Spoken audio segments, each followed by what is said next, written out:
And here, vinegarymink sets up his HB sort of hybrid rushy thing we saw earlier. So this is the style of deck that you really like, Dan? I'm not sure that I'm in love with it, but I really like how dynamic it plays, and I like how it doesn't lean too hard on any one game plan. Even if it's not as powerful as maybe something like RP is, its non-linear strategy can keep the runner having to, defend multiple angles of attack, check remote servers, things like that. Yeah, I really like that aspect of the deck too. I like playing decks that uh, kind of give you like a lot of game to play around the runner.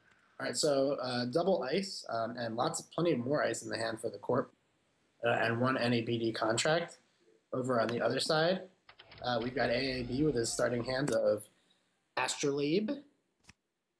Draw a card. He could go prepaid Dirty Laundry Archives if he wants, although he might want to, I mean, I don't think you can really afford to try and get value off of prepaid credit here or the cake credit. I think you just sort of have to install prepaid and go dirtying.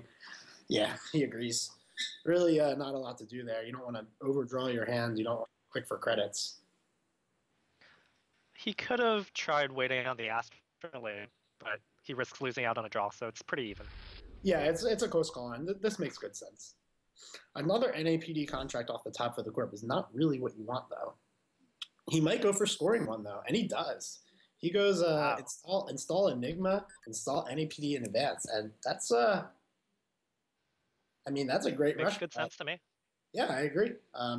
So it's really important, especially against these runners that have such great long games that you don't sit around digging around for too long. You might want to like lean on your Eve campaigns or something with this deck, but in the end, you're not going to win the long game, especially against Shaper with the powerful R&D lock. We can see Maker's Eye after Maker's Eye. Especially with Cyber Cipher being so popular in Kate now, forcing Yeah. him to get Cyber Cipher locked down on this one remote is pretty powerful. Oh, but And he Stim stim Pack hacks hits in. the remote, the perfect draw, Yeah, and that's gonna steal the NAPD. yeah. Kate's going to win this round, getting the NAPD, but Yeah, and that's I mean that's the power of Shaper. You've got this like great long game, but in the meantime, Stim Hack SMC, and I'm getting into any remote you try and set up early. yeah, SMC is just kind of a sick card once And, the Shaper Econ got out of hand. okay, and a Gordian Blade, so not the Ooh, wait. that makes this Enigma significantly worse. Yeah, he did choose the right breaker, even though there was a no res on the ice. Yeah, interesting. Yeah, I think Gordian, not usually the first breaker you get as Kate. no, Gordian not actually that common in Kate altogether. We're used to seeing now like the Kalimsha Breaker Suite, but the Stim Hack's great in this meta right now, and Kalimsha's been playing those for a while too. This Shaper deck is running amok. If from what it looks like, me running around in spectator mode, it seems like the top runner deck is Prepaid Kate, which is the most popular deck in the tournament. Anarch was the more popular faction, but Kate is just like huge all over the top, all over. Like, every Shaper is Kate. And for the corp side, it looks like I think we've got a couple of these HB decks, and we've also got a lot of RP. Yep. Like I was telling you last night, Dan, Kate's the deck to beat right now. You might be right. It's definitely the most flexible deck, and it might be the most powerful as well.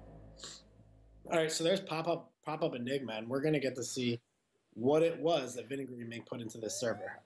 And it was a daily business show, and that's the power of this HB deck. If you're trying to play RP or something like that, there's no way you're gonna get them to run into that server. Mm-hmm. And that's like a huge economic advantage, being able to force runs like that. Login rejected. Yep. Being able to play a bunch of 3-2 agendas is so powerful. Yeah. Lets you set up these like just very minorly annoying servers that still the runner has to deal with over and over. Right. And also, aside from the 3-2 agendas, HB's got access to Director Ha's pet project, which is just an awesome 3-1. One of my favorite cards to play. It's one of the most fun to trigger. Yeah, it's sort of like Architect before Architect came out. That's true. All right, so Kate gets a diesel and sees some more economy as well as an Atman. She's probably going to set up the prepaid. Oh, and she uses it to legwork rather than hmm. She's not going to be able to afford to steal the NAPD here. Not if she's getting Mimic, right? What are you getting, Fairy? Yeah, You this can do it if you seems a got Fairy. little aggressive. Yeah, I don't think there was a good reason not to just sure gamble there. I think it's unlikely that any agenda was going to get played out this turn with vinegarymink on no credits, right? Or I guess he was on 4 before, but still, he's not going to fast advance anything. Yeah, and he doesn't have a secure emote, so it's not like the agendas can go anywhere from his hand. So Right. as Kate, you can just stock up on money, keep those SMCs intact, and the Corp has a hell of a time trying to get anything going. Yeah, But I you're guess right. he figured that the only with the DBS going, he wasn't going to draw more agendas. this is true. So other stuff might pad his hand, but he had a full hand, didn't he? So it's not like it can get any worse. It's true. Did he see the NAPD? And I'm not sure. We can't actually. Well, I guess we could have seen it. Yeah, maybe the viewers at home seen it with Dean clicking around on the hands. I didn't have the foresight to do so. It's tough looking at the right hand at the right time.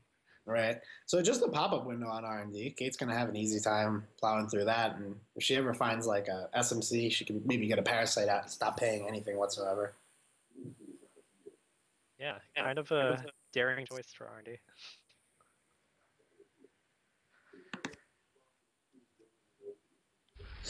All right, so there's the Parasite right off the top. Makes it easy. You don't need to go at SMC. And did you see what's installed in that remote server there? I did not. It went in there pretty quickly. All right, well, that's an Adonis campaign in the new remote. Triggers Astrolabe, obviously. And just a discard.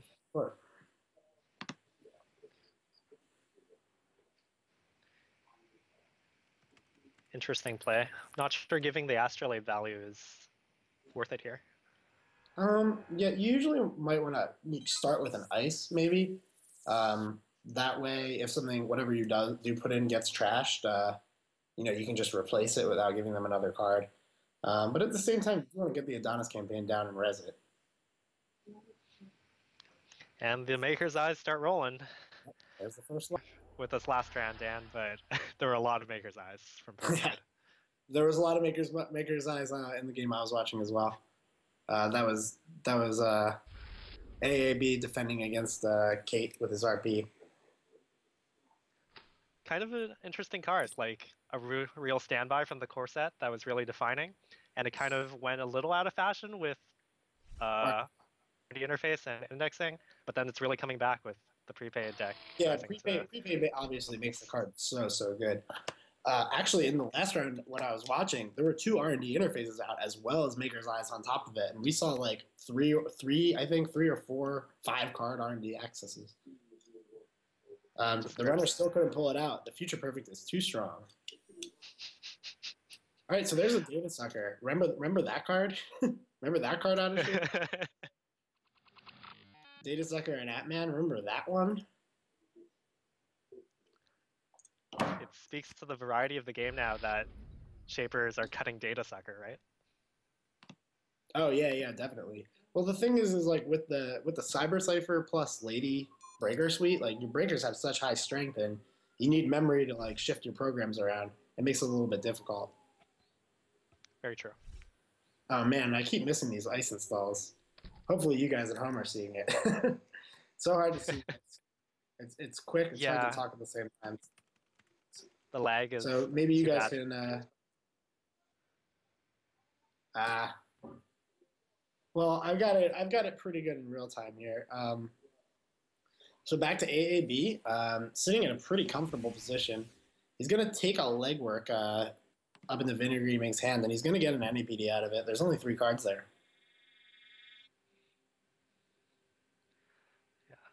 And that'll put him on game point. And honestly, I don't see how he can lose this one. Just like the frequent multi-access against HB is really good. They don't have like a really good way of stopping it. The best they can do is make a taxing server, but with two prepaids online, this K draw was too good for taxing HB. As I realized today, when you fall behind as HB, it's tough to claw back, especially against something like prepaid Kate that just constantly makers eyes you. Right. All right. Well, there's a naked Gil hand scored, and that's HB for you. Awesome. You just throw out naked things, and you can score them like that. Yeah, that's going to be the first step to coming back, probably. His econ is secure. That's true. But the RMD assault is going to continue this game.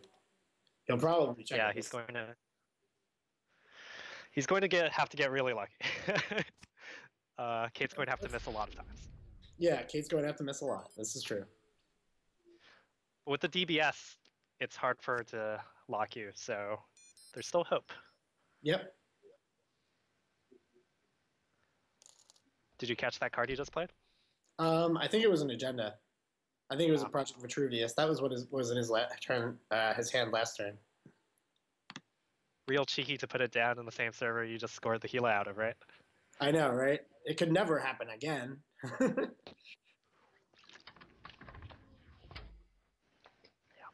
Yeah, I love vinegarymink's playstyle. It's bold. And wow, he just takes a credit rather than check that remote. Oh no, it was not the Vitruvius. I don't know where the Vitruvius went. He might have bottomed it with DBS, actually. Yeah. So sorry, guys, was wrong about that, but it would have worked. DBS is kind of confusing to see, all these cards that don't actually exist. Yep, and he's going to stack his ice on RMD. So one issue with multiple DBSs is they're going to make the RMD interface activate, every single turn. Usually if you have the RMD interface, you might have to, wait a little bit to get full value. With the DBS is throwing cards on the bottom, he can run and get full value off RDI every turn if he has the money. Here comes the Maker's Eyes. 4-card Maker's Eye. Yeah, and we could definitely see this game end right now. Yeah, I think better than even odds here. Possibly. Vinegarymink down to 4 credits, Resin the Architect. Double break with Mimic, and AAB's got plenty if he sees that last NEPD contract to steal. Forget Trace, but who cares? Yeah, Trace. So that Ichi has like 2 or 3 subs depending on whether the runner has a link. Sometimes you can pump the Trace against a link runner, but they have to be like relying on resources or something, or have 0 cards in hand.